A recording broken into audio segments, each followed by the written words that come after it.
Hi everyone, Michelle here, and I'm here to do another Business Book Club book review. This time I've been reading Talking to Strangers by Malcolm Gladwell. Now, I've read Malcolm Gladwell's Tipping Point. You may have seen my review before, and I've heard lots of great things about Blink, so I was quite interested to hear this one. In particular, I was interested to read it because I do obviously a lot of coaching with people, a lot of training. And over the years, I've developed my skills in getting good at getting to know people, to be able to really understand the world through their point of view, and to get to read their body language, their facial expressions, and to really see the world through their eyes. Therefore, through a great deal of practice and a great deal of training, I think that I'm pretty good at getting to understand someone if only I can spend just enough time with them. However, in Malcolm Gladwell's book, he is suggesting that we don't know how to talk to strangers. He poses two puzzles. Why is it that we sometimes struggle to read the person who's right in front of us? And actually, why is it that sometimes that spending time with someone and meeting them face to face can make us less accurate at this than having never met them at all? And one of the examples he gives early on in the book is the example of Prime Minister Neville Chamberlain and how he met Hitler 3 times. And Neville Chamberlain was convinced, having met Hitler on 3 different occasions, that he really knew him and that the two men had a good understanding.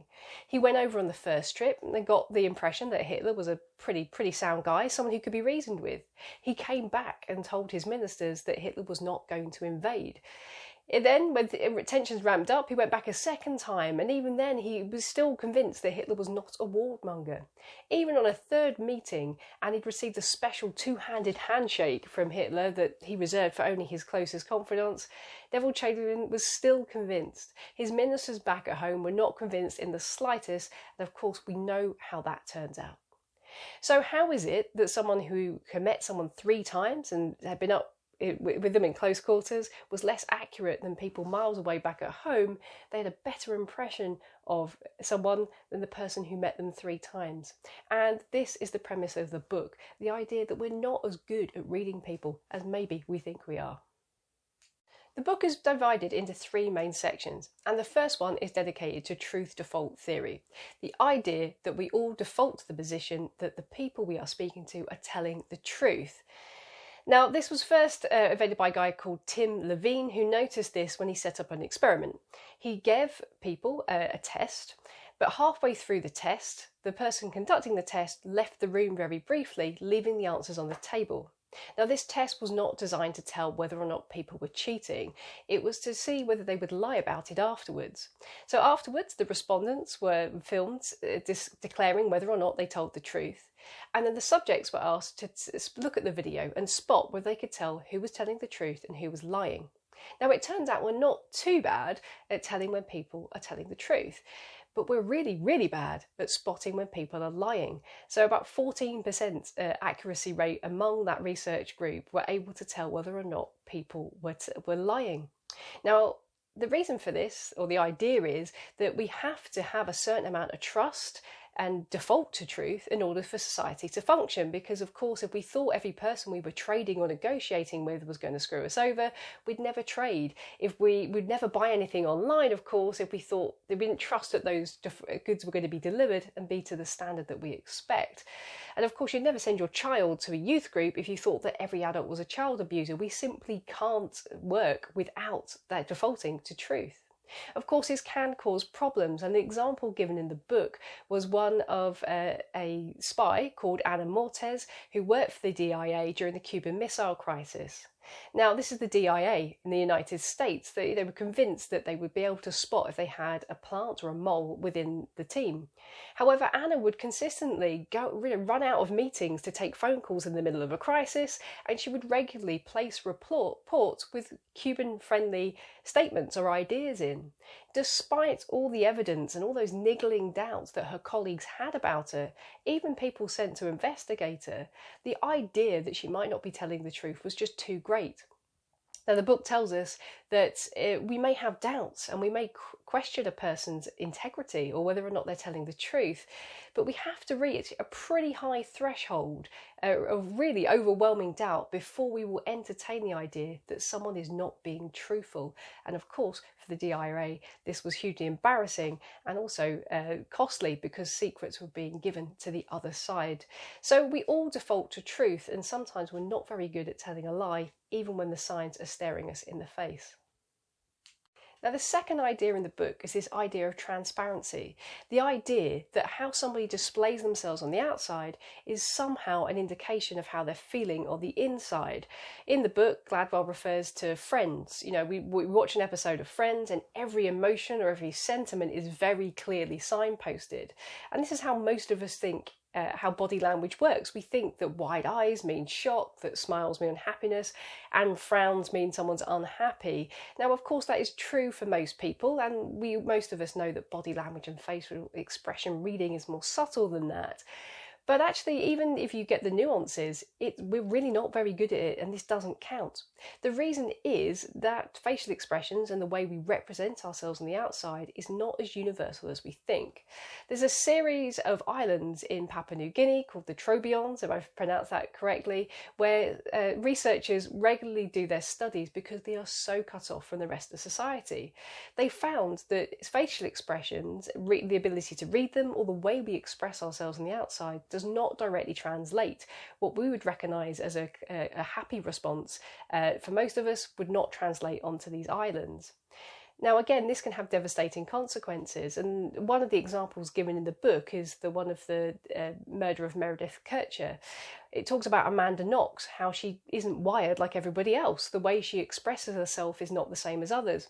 And this led the Italian police to accuse her of committing the crime. She kissed her boyfriend, she hugged her boyfriend when she was supposed to be mourning. When people asked, expressed empathy, explaining how awful it must have been to, what happened to Meredith, she was very blunt and very graphic and seemingly uncaring in her response. This led to her to be being pursued for the crime for many, many years, but of course she didn't commit it. Another consequence here, an example given in the book, is that of Judge Solomon in New York City. He was hearing bail hearings and he would see the defendants and their lawyers face to face and try and gauge as best he could whether those people were safe to have bail and whether they would be likely to commit a crime again. His decisions of this experienced judge, a very guy with a lot of integrity, very skilled at what he does, was pitted against the results of a computer. The backgrounds and criminal records of the defendants were put through a computer. It turns out the computer program was better at spotting the people who would recommit than the judge. The judge was 25% more cases went out there to commit a crime than the ones were predicted by the computer. So this idea that people are transparent or that we have the ability to read what's on the inside from the outside is particularly dangerous. We tend to do this especially when we can't communicate with someone or there's no way of connecting with them face to face. Unfortunately, we're not very good at it. The final section in the book is dedicated to the idea of coupling. Now, this is all about the context. Now, quite often we think we can judge a stranger and that actually there's certain things that are just parts of their personality or their mindset that will tell us how they're going to behave.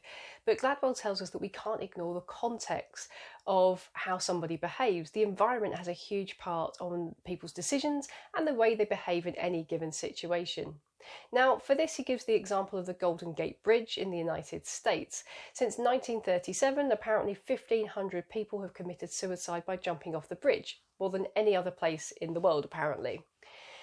Now, in 2018, they installed a safety net, some 80 years after the bridge was first built and after all those suicides, that now catch people who attempt to jump off. Now, why did it take 80 years? Well, when they were building the bridge, they had a very expensive safety net in that caught 19 workers who would have fallen whilst building the bridge. But when it came to opening it to the public, they took the safety net away. Now, the idea of putting the safety net back had been discussed, but it was expensive. And when members of the public were polled and asked whether they think that the net should go back, they reported that they didn't think that it should because people who were going to jump off the bridge were going to do it anyway. It was just something they had their mind set to do. Apparently, in one study, 34% of people predicted that every single person that would attempted to jump off the bridge would kill themselves some way, every way. And that's another also 75% of people predicted that most of those would take their life anyway via some other method sooner or later. Now, a guy called Richard Seiden did some detective work, and within a 35-year period, he followed up with 515 people who had attempted to jump off the bridge. Only 5% of them actually went on to kill themselves in some other method. Those people who jumped off the bridge just didn't want to kill themselves anyway. They only wanted to jump off the bridge or kill themselves in that particular moment in time, in that particular context. And this is what Gladwell is saying. The context you're in can shape your decision. He also explores this idea with the death of Sylvia Plath, who famously killed herself by turning on her gas oven and gassing herself. And again, he gives the statistics on this. He showed that when this used to be a very popular suicide by young women in the household, because they used to have something called town gas. Now, town gas was extremely toxic, and sure enough, if you left it turned on, it would eventually kill you. So if you could seal up the doors, stick your head in the oven, it would end your life. But in 1977, town gas was replaced with natural gas, which is much less toxic. It's much harder to kill yourself using that as a method of suicide. Now, if the idea is true that these people were determined to end their lives anyway, then you would see the statistics for young women of that age group in that setting pretty consistent, the suicide rates. However, the suicide rates among that demographic plummeted when natural gas replaced town gas. So again, we're talking about this idea of coupling. We can't just judge a person at any given point in time. To see them in a different context or to see them in a different set of circumstances on a different day, they may behave very differently. And this also makes it difficult to read strangers. So what can we learn from all of this about talking to strangers? Well, Gladwell ends the book by pointing out that because we don't know how to talk to strangers, what do we do when things go wrong? We blame the stranger. He concludes by saying, making sense of a stranger requires humility, thoughtfulness, and the willingness to look beyond the stranger and take the time and place into context into account. And I guess we should reserve a bit of judgment. Perhaps we don't know how to read people as well as we think we do. Now, I really did enjoy this book. I found it a little bit lengthy. It could have been a bit shorter, but I really did find the ideas and stories within it very compelling, and they certainly stuck with me. It certainly made me think twice about my ability to read strangers, but to be honest, I don't really know what to do with that. Like I say, if I'm working with someone one-to-one, I got a pretty good sense. I could get to know them, but when it comes to strangers, maybe I'll think twice about judging, and maybe I'll question whether I can read those quite so well. It's a fairly interesting read and worth a go, even if it's a little bit longer than it needs to be. If you're interested in understanding how well you can read people, it might be worth reading this to make you think twice.